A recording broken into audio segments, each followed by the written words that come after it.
영적 전쟁 네 번째 시간입니다. 그리고 영적인 무장 두 번째 내용으로 의에 호심경을 붙이라 하는 말씀에 대해서 우리가 함께 보도록 하겠습니다.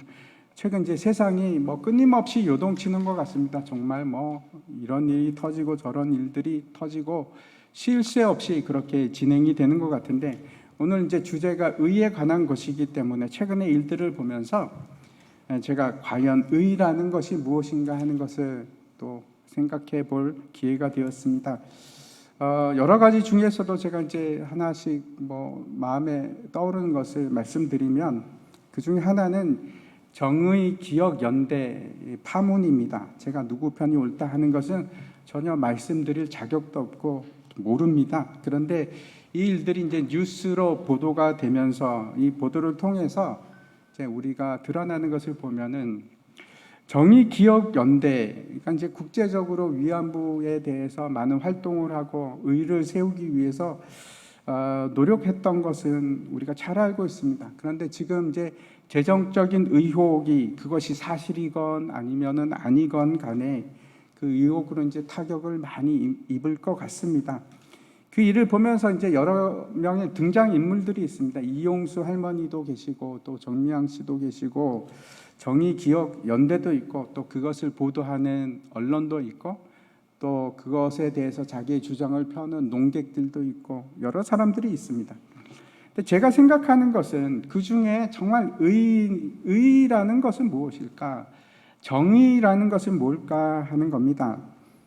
우리가 이제 잘 알고 있듯이 기세등등하고 출세 가도를 그렇게 누리던 달리던 사람들도 그 사람이 정치인이 되었건 아니면 연예인이 되었건 한순간에 순식간에 어떤 사건을 통해서 무너지는 것을 우리가 자주 봅니다. 분명한 것은 아무리 많은 정당성이 있다고 할지라도 의가 있다고 할지라도 만약 하나의 불의가 있으면 한 장 넘겨주시기 바랍니다. 그러면 죄가 있다고 한다면, 불의, 죄가 있다고 하면 그 많은 의가 하나의 죄를 이길 수가 없습니다. 그 죄가 훨씬 더 항상 의보다 무겁습니다. 우리가 생각하는 의보다 무겁습니다. 예를 들어서 한 의사가 있는데, 훌륭한 의사분이 계셔서 수많은 목숨을, 생명을 구했다고 할지라도 의료 사고를 자신이 고의로 냈건 어떻게 냈건 간에 의료 사고를 내면은 유죄가 됩니다. 그 빠져나갈 수 있는 방법은 없습니다. 그 죄를 방어할 힘이 저 의에는 없습니다.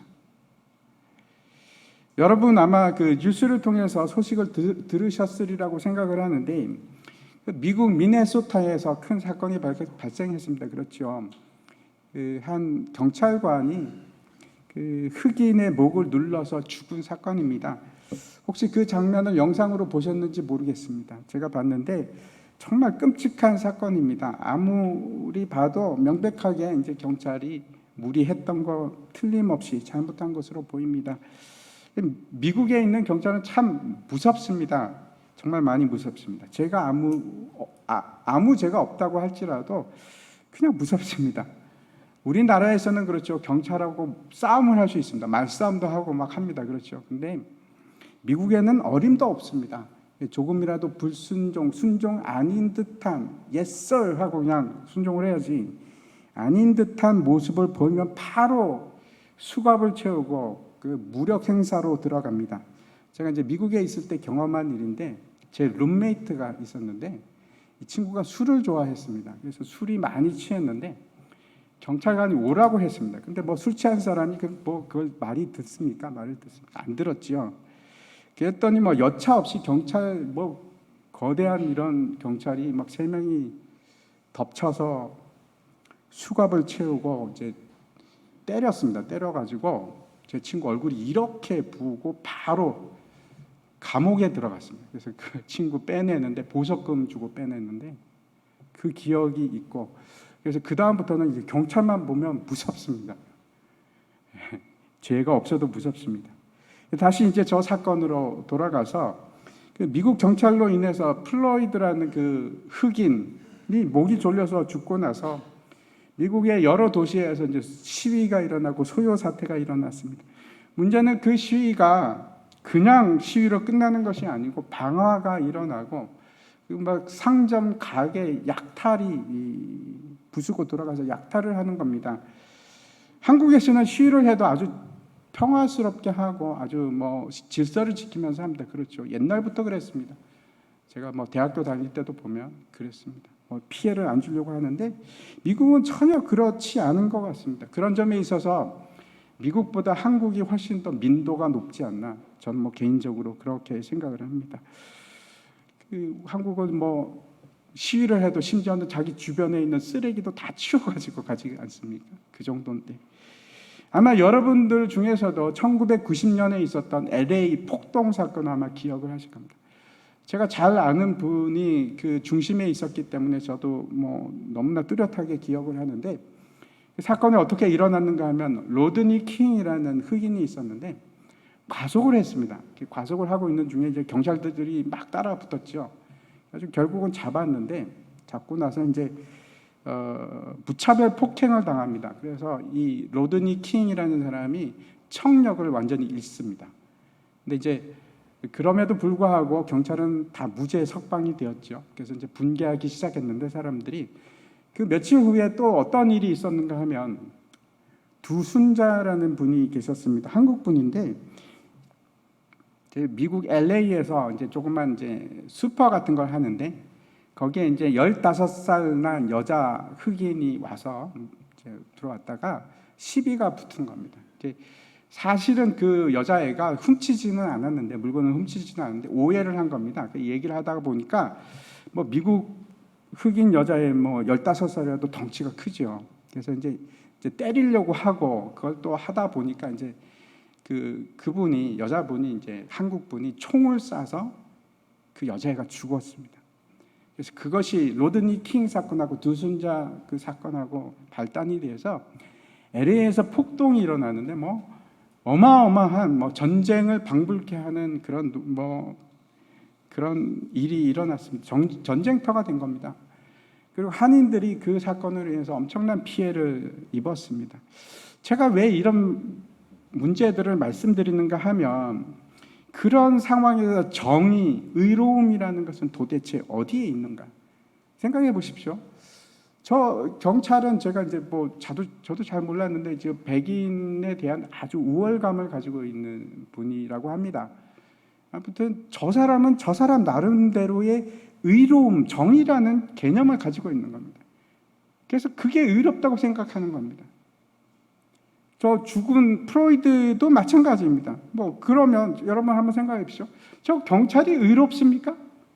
아니면 저 죽은 사람이 의롭습니까? 그렇지 않으면은 저 일 때문에 시위를 하고 있는 시위대는 여러분 정의롭다고 생각하십니까? 그렇지 않지요. 그러면 저 시위대를 지금 막고 진압을 하고 있는 경찰이나 군인은 의롭습니까?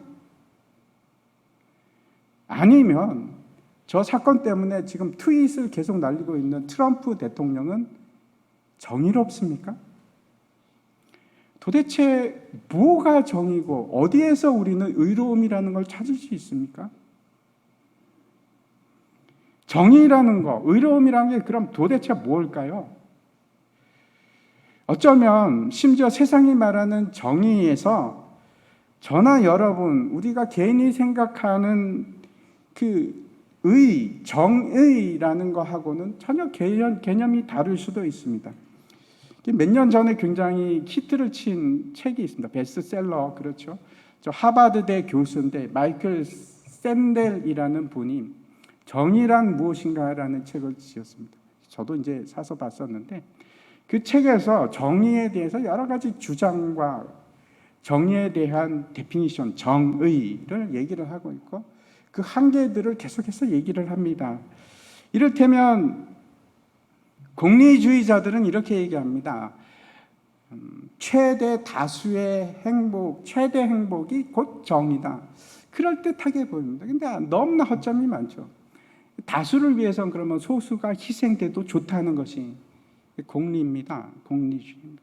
그게 옳을까요? 아니면은 자유주의적 관점으로 본다면 자유주의적 관점은 뭐냐면 남에게 피해를 끼치지 않는 것, 개인적인 침해를 받지 않는 것이 곧 정의다. 어쩌면 우리가 생각하는 정의와 조금 맞아떨어져 갈 수 있습니다. 근데 그게 정말 정의로운 건가요? 우리가 동의하기가 힘듭니다. 그리고 마이클 샌델 자신이 거기에 대한 명백한 정의롭지 못한 예들을 드러냅니다. 진리가 아닌 것을 말하고 있습니다. 그러면 마이클 샌델 자신이 얘기하는 미덕과 공동체 속의 공공의 선이라는 개념은 그거는 정의로운가? 그건 정의가 맞을까요? 아닙니다. 그 자신도 잘 알고 있고 우리도 잘 알고 있습니다. 그 속에 계층 갈등과 여러 가지 문제들이 있습니다. 그걸 해결할 수가 없습니다. 그러면 여러분은 어떻게 생각하십니까? 도대체 뭐가 여러분이 생각하는 정의입니까? 우리는 이렇게 말할 수 있습니다. 저는 정의에 대해서 그 뜻이 무엇인지 정확하게 설명할 수는 없습니다. 하지만 분명히 정의라는 것은 존재합니다. 여러분 그렇게 생각하시죠? 많은 분들이 아마 그렇게 생각할 것이라고 생각합니다. 그 정의라는 것이 도대체 뭘까요? 지난 시간에 우리가 진리가 무엇인지에 대해서 살펴봤습니다. 이 세상에서는 우리가 생각하는 그 진짜 진리는 존재하지 않습니다. 왜 그렇습니까? 우리는 유한하기 때문에 그렇습니다. 이 자연이 유한합니다. 무한하지 않습니다. 모든 것은 끝이 있습니다. 유한이라는 한계를 가지고 있는 상황 속에서 진리라는 것을 포함할 수 있는, 담을 수 있는 그릇은 없습니다. 진리는 늘 항상 영원을 전제로 하고 있기 때문입니다. 영원입니다. 영원에 속한 것입니다. 진리는. 예수님께서 이렇게 말씀을 하십니다. 요한계시록입니다. 22장에 보면은 우리가 같이 읽겠습니다. 같이 읽겠습니다. 나는 알파와 오메가요, 처음과 마지막이요, 시작과 마침이다. 이게 무슨 뜻일까요? 처음과 마지막이라는 것은 어떤 뜻인가 하면 나는 스스로 존재하는 자. 그게 무슨 말입니까? 나는 영원한 존재다 하는 말입니다. 스스로 영원히 계신 분만 아니라 모든 것의 주체가 되고 모든 것의 주관자 되시고 그리고 모든 것의 마지막 심판자가 되신다. 시작과 마침이라. 이렇게 말씀을 하십니다. 다시 말씀드립니다. 예수 그리스도 그분만이 우리의 길이요 진리요 생명입니다. 다른 것은 진리가 아닙니다. 제가 지난 시간에 진리의 허리띠를 띈다 하는 것이 어떤 뜻인지 두 가지 말씀을 드렸습니다. 진리의 허리띠를 띈다는 것은 첫 번째 어떤 것일까요? 여러분 기억이 나십니까? 진리를 아는 것입니다. 진리를 안다는 것은 살아계신 하나님을 아는 것과 그분이 보내신 예수 그리스도를 아는 것, 그것이 진리입니다. 그것을 아는 것이 진리를 아는 것입니다. 그리고 그것을 우리가 어떻게 알 수 있을까요? 하나님에 대해서 우리가 어떻게 알고 예수 그리스도에 대해서 어떻게 압니까? 우리가 하나님의 계시인 성경을 통해서. 진리는 다른 것이 아니고 하나님으로부터 우리에게 온 것입니다. 그것이 진리입니다. 예수 그리스도, 말씀이 육신이 되어서 이 땅에 오신 그분이 진리이고 하나님의 말씀이 진리입니다. 다른 곳에서는 없습니다. 왜요? 우리가 있는 이 세상은 모든 것이 다 유한하기 때문에 그렇습니다. 진리가 될 수가 없습니다. 유한한 것은 진리가 될 수가 없습니다. 두 번째, 진리의 허리띠를 띈다는 것은 어떤 것입니까? 진리 위에 서는 것입니다. 진리 위에 선다는 것은 예수 그리스도를 따라서 본받아 사는 삶을 얘기합니다. 이 사실이 오늘 본문 말씀의 근거가 됩니다. 분명히 순서가 존재하는 겁니다. 진리의 허리띠를 띠고 그리고 나서 의의 호심경을 붙이는 겁니다. 정의, 다시 말씀드려서 의로움이라는 것은 그러면 무엇인가? 다시 한번 생각해 보겠습니다. 우리가 정의가 무엇인지 무엇을 통해서 어떻게 알 수 있을까요? 진리를 통해서 알 수 있습니다. 다른 것을 통해서는 정의가 무엇인지 절대로 알아낼 수 있는 방법은 없습니다. 마이클 샌델이 되었던, 아리스토텔레스가 되었던, 칸트가 되었던, 벤담이 되었던 그런 사람을 통해서는 절대 진리가 나올 수가 없습니다. 유한한 곳으로 나오지 않습니다. 그 사람들이 정의가 무엇인지 유추할 수는 있지만 그것이 진리가 될 수 없다는 것은 우리가 너무나 잘 알고 있습니다. 정의란 무엇인가? 그 책만 읽어도 그 중에는 하나도 진리가 없구나 하는 것을 저만 느낄까요? 읽는 사람은 다 압니다. 아, 이건 진리가 아니구나. 진리는 세상 중에서 발견할 수가 없습니다. 진리는 언제나 예수 그리스도 안에서만 발견이 됩니다. 그분이 진리라서 그렇습니다. 오늘 본문 말씀을 다시 보도록 하겠습니다. 에베소서 6장 14절 말씀 같이 읽겠습니다. 시작. 그런즉 서서 진리로 너희 허리띠를 띠고 의의 호심경을 붙이고. 두 번째 우리가 가져야 할 영적 무장은 의의 호심경입니다. 우리가 생각할 때 호심경 그러면 여러분 무엇이 앞에 이렇게 딱 이렇게 붙이는 안면 보호대 같은 걸 생각할지도 모르겠습니다. 한번 그림을 보여주십시오. 그렇지 않습니다. 의의 호심경이라는 것은 몸의 전면을 보호해 줄 뿐만 아니라 후면도 보호해 주는 것입니다. 갑옷입니다. 목부터 시작해서 몸통 전체를 보호해 주는 장비입니다. 물론 이제 몸의 모든 다른 부분들도 다 중요합니다. 근데 정말 중요한 부분이 있습니다. 여러분 어디가 중요합니까? 머리도 중요하지요. 근데 여기서는 뭐가 중요합니까? 심장. 손은 없어도 우리가 살아갈 수 있습니다. 근데 여기가 망가지면 우리는 못 삽니다. 여기 어떤 것들이 있는가 하면 심장이 있고 폐가 있고 또 간장도 있고 비장도 있고 창자도 있고 위장도 있고 또 콩팥도 있고 신장 같은 것 이런 것들이 있습니다. 우리나라 이제 한방에 보면은 어떻게 이제 얘기를 하는가 하면 마음의 변화를 7정으로 이렇게 얘기합니다. 어떤 건가 기쁨이 있고 분노가 있고 근심이 있고 또 생각과 슬픔과 놀람, 공포 이게 7정인데 이것이 다 이제 주관하는 기관이 있다고 이렇게 얘기합니다. 그래서 하나씩 연결이 됩니다. 그래서 간이나 심장, 신장, 비장 이런 것들이 다 장부와 마음이 감정이 연결이 되어 있어서 그래서 감정이 상하면 한방에서는 뭐라고 그러면 그 기관이 이제 문제가 되는 겁니다. 그래서 기관이 문제가 되어서 오장육부의 그 조화가 깨어지면 질병이 생긴다 이렇게 이제 이야기하고 있습니다. 우리나라가 그렇게 얘기하는데 우리나라만 그렇게 얘기하는 것이 아니고 히브리 사람들도 똑같은 얘기를 합니다. 어떻게 그렇게 비슷한지 모르겠습니다. 장기들이 사람의 감정과 다 연결이 되어 있어서 예를 들어서 성경에서 비통함, 슬픔, 긍휼하는 마음 이런 걸 얘기할 때는 늘 어떤 장기를 얘기하는가? 실제로 창자를 씁니다. 창자라는 단어를 씁니다. 간은 어떨까요? 간, 분노를 표현하는 기관이다 이렇게 생각합니다. 우리 한방에서 얘기하는 거하고 굉장히 흡사합니다.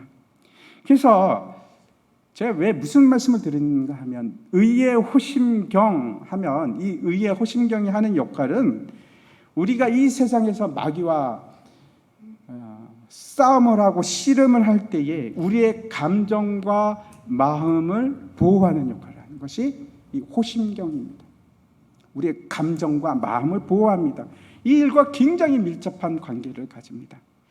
데살로니가 전서 말씀 잠깐 보겠습니다.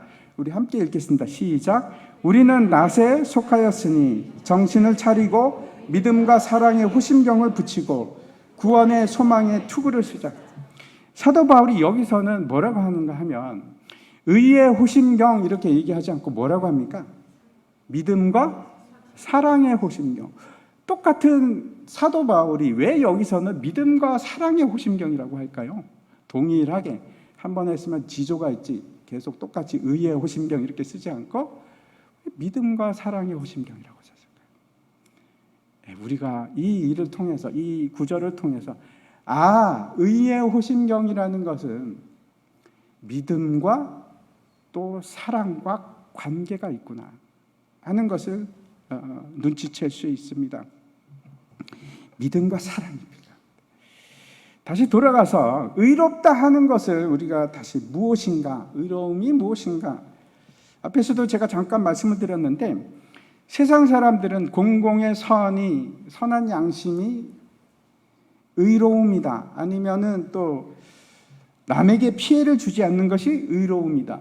의다, 정의다. 또 어떤 사람들은 모두가 행복한 것, 절대 다수가 행복한 것이 의다, 정의다. 이렇게 얘기를 하지만 그런 것들은 분명히 문제가 있습니다. 그것도 아주 한계가 있고 아주 심각한 왜곡이 일어납니다. 예를 들어서 제가 하나 말씀을 드리겠습니다. 지금 진행되고 있는 코로나에 대해서 우리가 이걸 가지고 생각을 해보면 공리주의자 관점에서는 이걸 어떻게 해결을 하는가? 어떻게 정의를 만들어내는가? 절대 다수, 최대의 행복을 만들어내기 위해서 소수를 희생합니다. 그게 공리주의입니다. 그게 의로울까요? 예를 들어서 중국에서 우한에서 코로나 바이러스가 시작이 되자 중국 정부가 완전히 봉쇄를 해버립니다. 우한을. 그 사람들이 뭐 죽건 말건 왜? 나머지 인구가 더 중요하니까. 그래서 봉쇄를 합니다. 그거 아주 우리가 잘 알고 있는 기본적인 공리주의 사상입니다. 생각입니다. 두 번째, 예를 들어서 자유주의적 관점에서는 어떻게 할까요? 사람들이. 지금도 우리가 보고 있습니다. 마스크 안 씁니다. 개인의 자유의 침해를 아주 싫어합니다. 그런 상황, 그런 생각들이 어디에 있냐면 웨스턴에 있습니다. 자유주의적 관점입니다. 그래서 보시면 서양 사람들, 미국을 보십시오. 더 중요한 게 있습니다. 그렇죠? 내 인권과 내 자유의 침해가 되느냐 말느냐. 그게 더 중요합니다.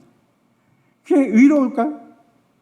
그게 전체적인 정의로움을, 정의를 표현하고 구현하는 방법입니까?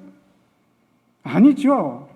지금 결과만 봐도 우리가 금방 잘 알 수 있습니다. 그럼 세 번째, 공공의 선을 위해서 그게 어떤 식으로 발현이 되는가? 셧다운입니다. 넉다운.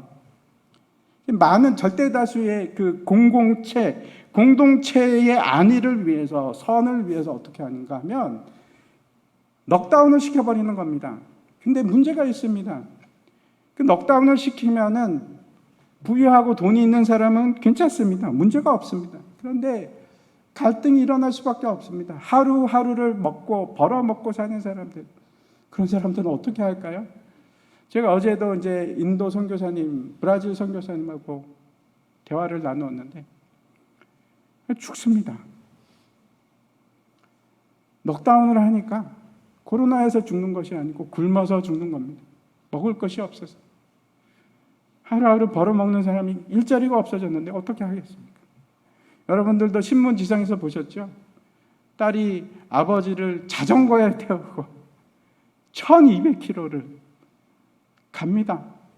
넉다운이 되어서 온 사회 전체가. 이게 갈등이 존재합니다. 그럼 여러분, 그것이 정의입니까? 의로움입니까? 우리 중에 아무도 그런 걸 의로움이라고 얘기하실 분은 없으리라 생각합니다. 왜 그럴까요? 제가 말씀드리고 싶은 것은 어떤 것도 절대적인 의라고 얘기할 수가 없습니다. 왜 그럴까요? 그럴 수밖에 없습니다.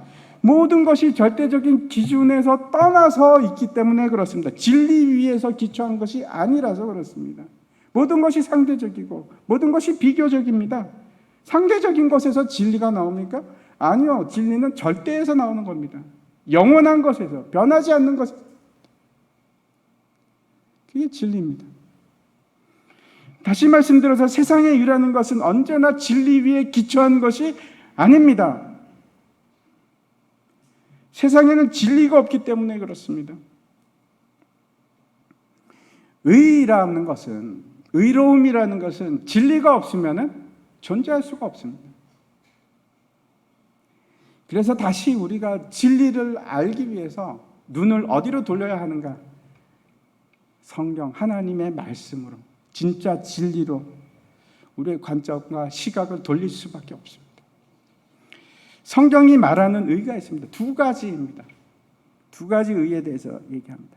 그 첫 번째는 뭔가? 율법의 의입니다. 제가 다시 한번 진리와 의로움의 관계에 대해서 말씀을 드리겠습니다. 진리가 뭘까요? 제가 뭐라고 말씀드렸습니까? 진리는 다른 것이 아니라 영원한 생명입니다. 그것이 진리입니다. 납득이 잘 안 가시나요? 성경에서 너무나 자세하게 얘기를 하고 있습니다. 진리가 무엇인지. 진리는 영원한 생명입니다. 그럼 의로움이라는 건 뭘까요? 영원한 생명에 이르는 길, 진리에 이르는 길, 그것이 의로움입니다. 영원한 생명에 가는 길을 우리가 뭐라고 하는가 하면 의라고 하는 것입니다. 율법의 의라는 것은 그럼 뭔가, 어떻게 하면 율법의 의, 율법을 통한 진리로 가는 것인가, 진리에 이르는 것인가, 영원한 생명에 이르는 것인가. 레위기 18장 말씀을 보도록 하겠습니다. 레위기 18장 5절 이렇게 되어 있습니다. 너희는 나의 규례와 법도를 지키라. 사람이 이를 행하면 그로 인하여 살리라. 산다는 것이 뭘까요? 생명을 얻으리라. 다시 말씀드려서 구원입니다. 나는 여호와니라. 이것을 율법의 의라고 말합니다. 율법을 지키는 것이 의로운 것입니다. 의입니다. 정의입니다. 사람이 율법을 지키면, 제가 묻겠습니다. 사람이 모든 율법을 다 지키면 구원을 얻습니까? 영원한 생명을 얻습니까? 예? 어떻게 생각하십니까? 예, 여기 적혀 있지 않습니까? 분명히 그렇습니다. 레위기가 그렇게 말씀합니다. 하나님의 율법, 규례와 법도를 다 지키면 구원을 받습니다. 그러면 제가 또 한 가지 묻겠습니다. 저걸 다 지켰는데 하나를 못 지켰습니다. 하나만. 그러면 어떻게 됩니까? 구원을 얻을 수 있습니까? 어떻게 생각하십니까? 에이, 하나님, 그 정도는 하나님께서 봐주셔야죠. 율법 다 지켰는데 딱 하나 제가 안 지켰는데 그걸 가지고 그러면 어떻게 하십니까? 정말 그럴까요? 여러분 어떻게 생각하십니까? 다 지키고 하나를 못 지켰습니다. 그러면 구원을 받을 수 있습니까? 성경은 뭐라고 있는지 얘기하는지 한번 보겠습니다. 야고보서는 그렇지 않습니다. 2장인데 누구든지 온 율법을 지키다가 그 하나를 범하면 모두 범한 자가 되나니 간음하지 말라 하시니가 또한 살인하지 말라 하셨은즉 내가 비록 간음하지 아니하여도 살인하면 율법을 범한 자가 되느니라. 이를테면 모든 율법을 다 지켰는데 거짓말을 했습니다. 그러면 어떻게 되는가? 여러분, 거짓말은 10계명 제9계명입니다. 율법입니다. 그러면 거짓말 한 번 하면 나는 율법을 지키지 못한 것이 됩니다. 구원이 없습니다. 율법을 범한 것이 되는 겁니다. 그러면 율법이라는 것은 뭘까요? 율법이 어떤 것을 우리가 율법이라고 합니까? 율법이라는 것은 하나님께서 하라, 하나님께서 하지 말라 명하신 것이 바로 율법입니다. 하나님께서 선악을 알게 하는 실과를 먹지 말라 그랬습니다. 그럼 그게 율법입니다. 여러분, 전에도 제가 한번 말씀드렸는데 사과를 먹는 것이 죄가 됩니까? 하나님이 하지 말라 그러면 죄가 됩니다. 하나님이 가지 말라 그랬는데 가면 그게 죄입니다.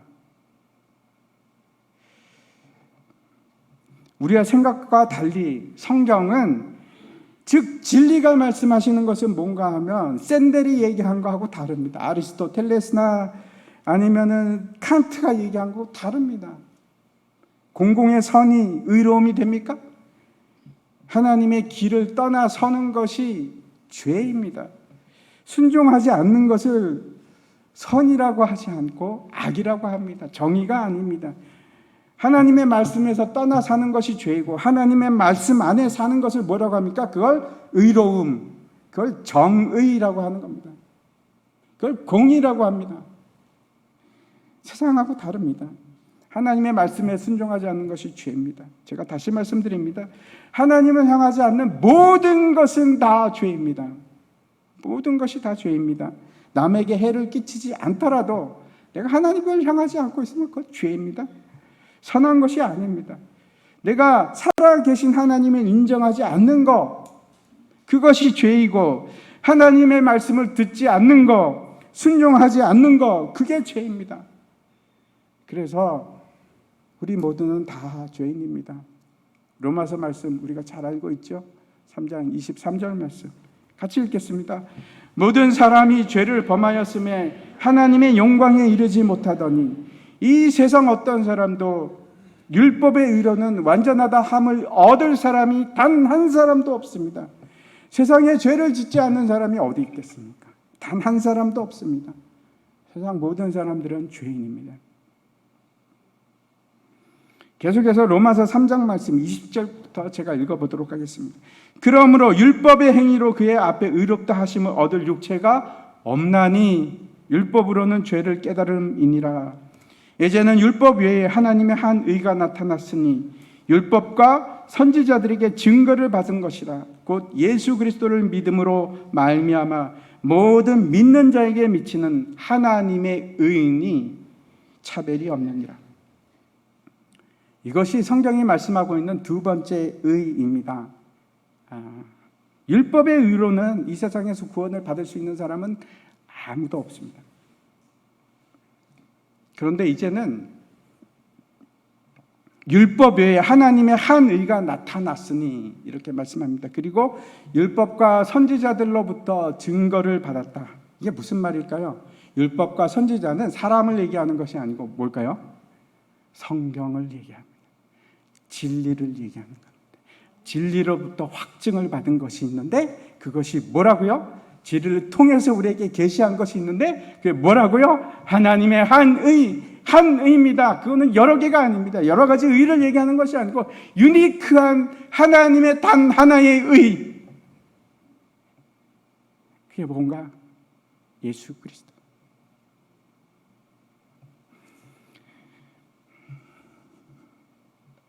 그 의는 누구를 통해서 우리에게 주어집니까? 하나님을 통해서. 그 의는 누가 주신 것입니까? 누구의 의입니까? 하나님. 그리고 그 의는 어떤 것이라고 얘기하십니까? 예수 그리스도를 믿는 믿음. 그것이 우리의 의입니다. 저와 여러분은 완전하지 못한 사람들입니다. 죄를 지어도 하루에 수십 번, 수백 번을 짓고 수도 없이 걸려서 넘어지는 저는 그런 사람입니다. 저에게는 그래서 하나도 내세울 의의가 하나도 없습니다. 단 하나도 없습니다. 저에게는 의로운 것이 하나도 없습니다. 사람의 마음이 심히 부패해서 성경 말씀처럼 내 마음이 심히 부패해서 나에게서 나오는 모든 것이 죄된 것들입니다. 하나도 선한 것이 없습니다. 다윗이 시편 51편에서 이런 말을 합니다. 하나님이여 주의 인자를 따라 내게 은혜를 베푸시며 주의 많은 긍휼을 따라 내 죄악을 지워주소서. 하나님 은혜를 베풀어서 나의 죄를 좀 지워주세요. 나의 죄악을 맑게 씻으시며 나의 죄를 깨끗이 제하소서. 물은 나는 내 죄가를 아오니 내 죄가 항상 내 앞에 있나이다. 내 앞에 항상 죄가 있습니다. 그러면서 이렇게 얘기합니다. 내가 죄악 중에서 출생하였으며 내 어머니가 죄 중에서 나를 잉태하였나이다. 우리는 죄 중에서 살았고 죄 중에서 잉태했고 지금도 여전히 죄를 짓는 사람들입니다. 의가 없습니다. 아무런 의가 없습니다. 그런데 너무나 감사하게도 그런 나에게, 그런 여러분에게 하나님께서 은혜로 하나님의 의를 주셨습니다. 네가 의가 없지? 내 의를 가져라. 그게 예수 그리스도입니다. 로마서 5장 말씀입니다. 5장 6절부터 제가 읽겠습니다. 우리가 아직 연약한 때에 기약대로 그리스도께서 경건하지 않은 자를 위하여 죽으셨도다. 의인을 위하여 죽는 자가 쉽지 않고 선인을 위해서 용감히 죽는 자가 혹 있거니와 우리가 아직 죄인 되었을 때에 그리스도께서 우리를 위하여 죽으심으로 하나님께서 우리에 대한 자기의 사랑을 확증하셨느니라. 그러면 이제 우리가 그의 피로 말미암아 의롭다 하심을 받았으니 더욱 그로 말미암아 진노하심에서 구원을 받을 것이니, 이렇게 말씀하고 있습니다. 의는 무엇인가? 첫 번째 제가 말씀드렸습니다. 하나님의 말씀에 순종하는 것, 그것이 의입니다. 그것이 의로움입니다. 두 번째 의는 무엇인가? 하나님께서 우리에게 값없이 주신 것, 값없이 주신 의. 그 의가 뭐냐면 나 같은 죄인을 위해서 내 대신 예수 그리스도께서 죽으시고 내 죄를 속량하시고 예수 그리스도의 의가 내 것이 되게 하신 것, 그것을 믿는 것을 의라고, 의롭다라고 말씀을 하시는 겁니다.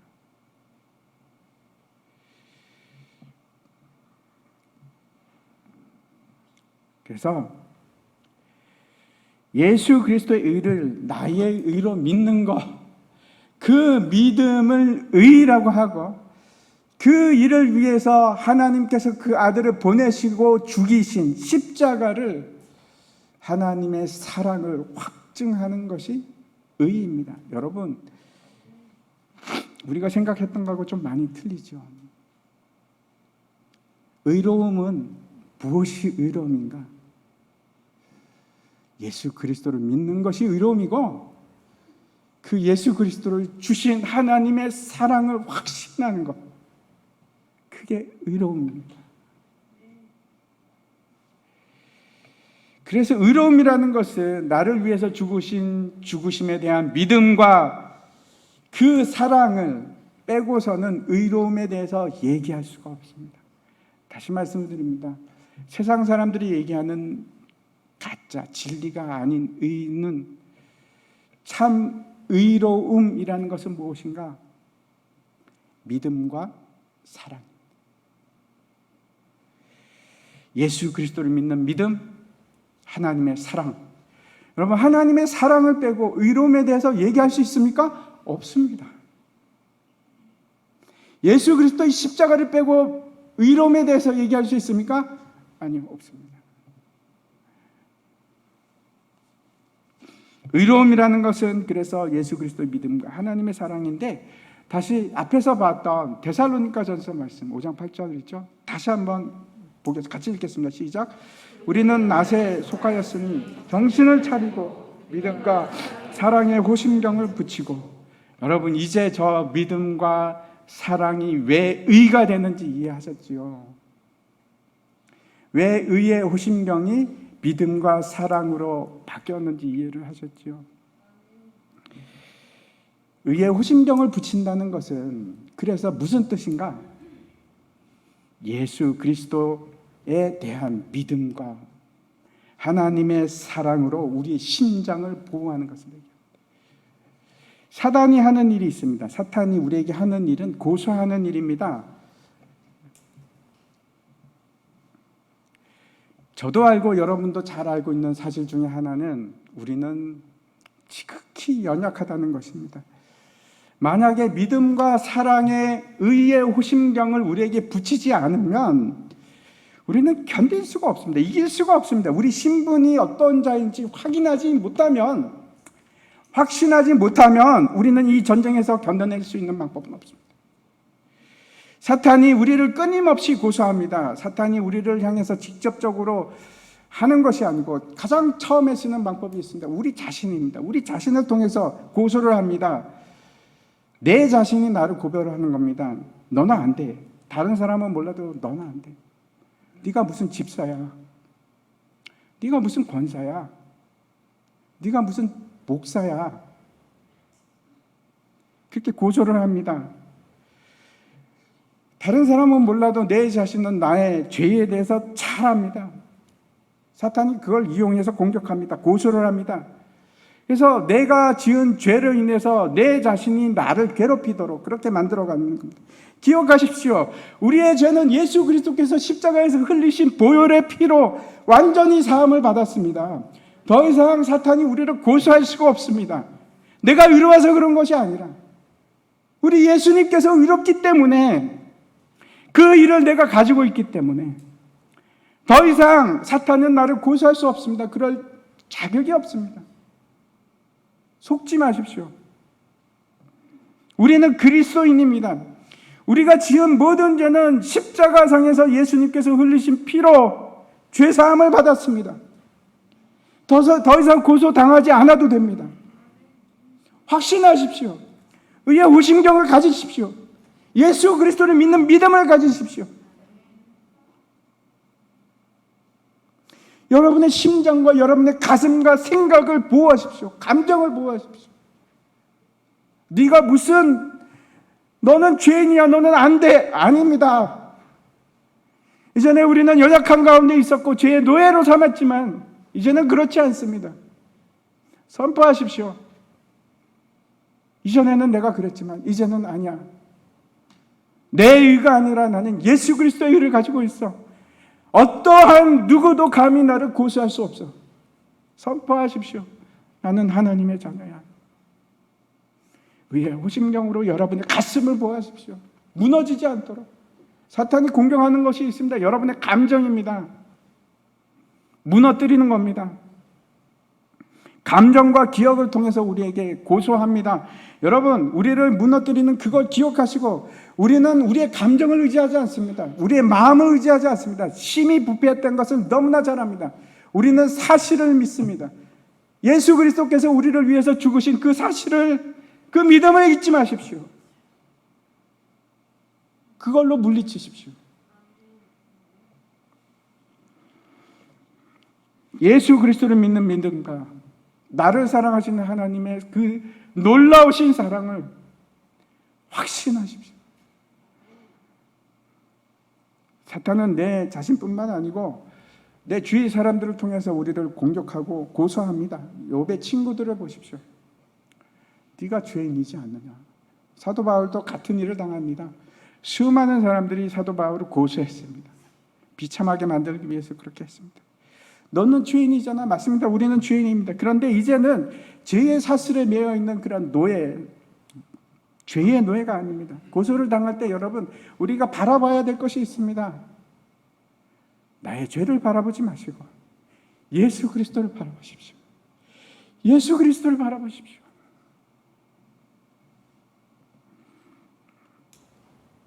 믿음의 눈으로 예수 그리스도를 바라보십시오.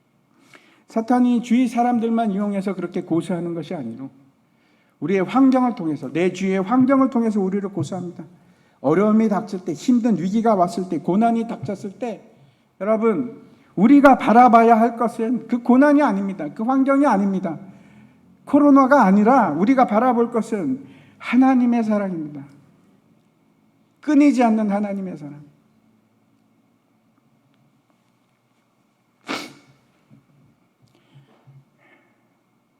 어떠한 것도, 공고나 기근이나 어떠한 것들도 하나님의 사랑에서 우리를 끊을 수가 없습니다. 하나님의 사랑을 바라보십시오. 우리가 믿음을 가진다는 것이 무엇인지 갈라디아서 3장에서 우리의 가슴을 치는 얘기를 합니다. 한번 보겠습니다. 너희가 이같이 많은 괴로움을 헛되이 받았느냐? 과연 헛되냐?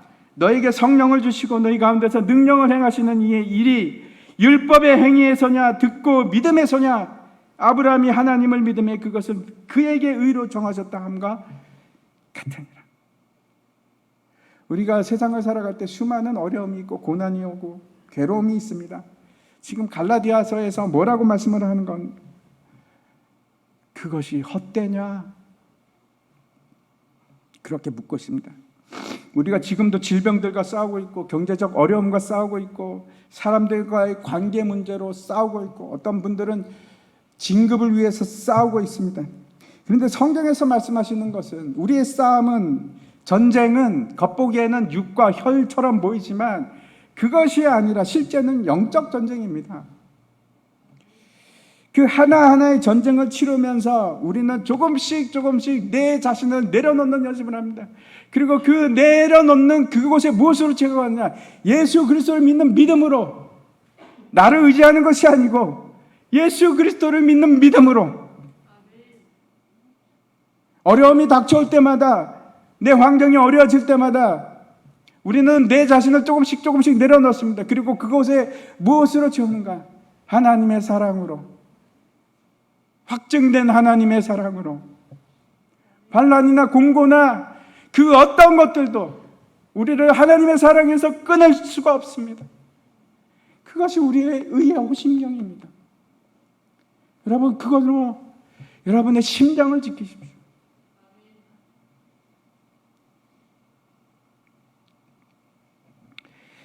하나씩 그 어려움을 통과할 때마다 우리는 싸우는 법을 배웁니다. 그리고 승리의 방법을 배워나갑니다. 어떻게 이깁니까? 예수 그리스도를 믿는 믿음과 하나님의 사랑으로, 그것으로 우리는 승리를 합니다. 레위기에 보면 대제사장의 복장에 대해서 말씀을 합니다. 28장인데 제가 한번 읽어보겠습니다. 너는 우림과 둠밈을 판결 흉배 안에 넣어 아론이 여호와 앞에 들어갈 때에 그의 가슴에 붙이게 하라.